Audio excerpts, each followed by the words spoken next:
সন্তান জন্ম দিতে গিয়ে বড় সড় বিপর্যয়, এক লহমায় পাল্টে গেল সোশ্যাল মিডিয়া ইনফ্লুয়েন্সার সোহিনীর জীবন। বন্ধুর দুর্দিনে পাশে থাকার বার্তা শ্রুতি। সোশ্যাল মিডিয়া ইনফ্লুয়েন্সার ও মেকআপ আর্টিস্ট সোহিনী অত্যন্ত পরিচিত মুখ নেক দুনিয়ায়। কখনো সমাজ মাধ্যমের পাতায় ঘর সাজানোর ভিডিও, আবার কখনো নববধূদের সাজানোর ভিডিও অনুরাগীদের সাথে ভাগ করে নেন সোহিনী।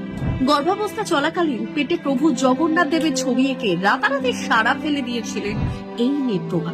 বুকে এক রাশ আশা ও মনে আনন্দ নিয়ে সোহিনী উদযাপন করছিলেন অন্তঃসত্ত্বাকালীন প্রতিটি মুহূর্ত। তবে এত আনন্দ উচ্ছ্বাস যেন বিলীন হয়ে গেল নিমেষে।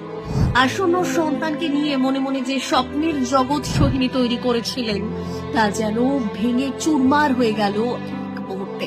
সন্তানকে জন্ম দিলেন, কিন্তু মা হয়ে ওঠা হলো না সোহিনীর এই দুর্দিনের পাশে থাকতে না পারলেও বন্ধুকে সমবেদনা জানিয়েছেন অভিনেত্রী শ্রুতি দাস।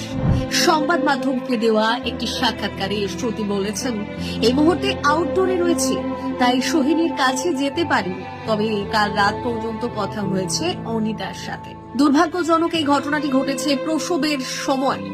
সোহিনীরও প্রাণ সংশয়ের আশঙ্কা ছিল, কিন্তু ঈশ্বরের কৃপায় তা কেটে গিয়েছে।